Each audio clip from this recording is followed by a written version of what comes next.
اور مفسرین نے لکھا ایک واقعہ، آخر میں عرض کر رہا ہوں، انہوں نے لکھا ہے کہ دو میاں بیوی تھے، اس دور کے نبی کی طرف اللہ نے وحی بھیجی کہ میرے نبی انہیں بتا دو کہ تمہارے نام رب کا پیغام آیا ہے کہ تم دونوں کی عمر رہ گئی ہے 80 سال، باقی جو عمر رہ گئی 80 سال، اور ہم نے تمہارے لیے یہ تقدیر لکھ دی ہے کہ تمہارے 40 سال ان 80 سالوں میں امیری میں گزریں گے، 40 غریبی میں گزریں گے۔ میرے نبی انہیں بتاؤ کہ ہم نے تمہاری یہ تقدیر لکھ دی ہے، عمر تمہاری رہ گئی 80 سال، اور ہم نے تقدیر لکھ دی ہے کہ 80 سال امیری میں گزریں گے، 80 غریبی میں۔ اب یہ تقدیر تمہاری لکھی جا چکی ہے، مگر تمہارا ایک عمل ایسا ہمیں اچھا لگا کہ تمہیں یہ اختیار دے رہے ہیں اپنا نبی بھیج کر کے، چاہو تو پہلے 40 سال امیری کے کر دیں، چاہو تو غریبی کے کر دیں۔ اللہ کے نبی چل پڑے ان کی طرف، تو پہلے مرد ملا، اسے آپ نے بتایا تمہارے نام رب کا پیغام ہے، اور اللہ یہ فرماتا ہے کہ تقدیر لکھ دی ہے، لیکن اب تم چاہو، جو تم چاہو وہی ہم کر دیں گے، پہلے 40 سال امیری کے چاہیے یا غریبی کے، لیکن تقدیر لکھ دی ہے کہ 40 سال امیری میں گزریں گے، 40 غریبی میں گزریں گے۔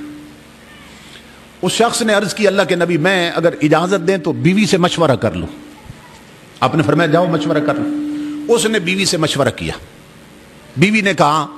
کہ پہلے 40 سال نہ امیری کے لے لیتے ہیں، بعد میں جو ہوگا دیکھا جائے گا۔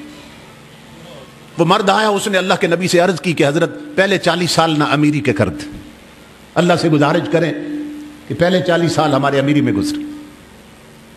اللہ کے نبی نے عرض کی، اللہ نے فرمایا ٹھیک ہے، ہم نے انہیں امیری دے دی۔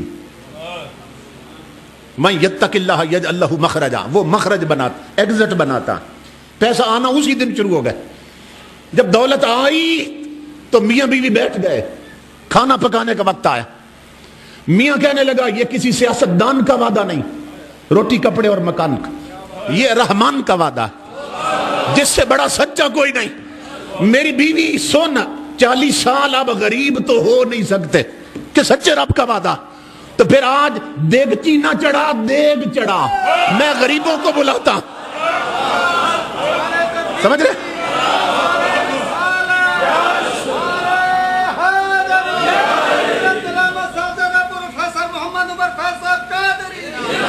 جب 40 سال غریبی آ نہیں سکتی گھر میں تو پھر تنہا کیوں کھائیں، رب کی غریب مخلوق کو کیوں نہ کھلا۔ تو دیگ پکا، آٹا زیادہ گوند، میں یتیم بلاتا ہوں، میں غریب لاتا ہوں، ڈھونڈ ڈھونڈ کے امام الانبیاء کے غلاموں، جب کھانا تیار ہو گیا غریب یتیم بیٹھ گئے، کھانا چن دیا گیا، انہوں نے جب کھایا غریبوں نے، کھانا کھانے کے بعد یتیموں نے اوپر دیکھا اور ہاتھ اٹھائے، مولا انہیں رزق اور دے، یہ سدا خوش رہیں، ہاتھ نہیں پھیرے ابھی یتیموں کے چہروں پر کہ میرے رب نے فرمایا میرے نبی اس گھر کا ایک چکر اور لگا، مولا اب کیا کہوں؟ فرمایا انہیں بتاؤ میرے بندو، تم نے میرے رزق کی قدر کی ہے، مجھے اپنی عزت کی قسم، ہم نے تقدیر بدل کر اگلے 40 سال بھی امیری کے کر دیے، تم نے میرے رزق کی قدر کی ہے، تمہیں معلوم ہو گیا کہ اللہ رزق دے تو کہاں خرچ کرنا ہے، تو سنو ہم نے تقدیر ہی بدل دی،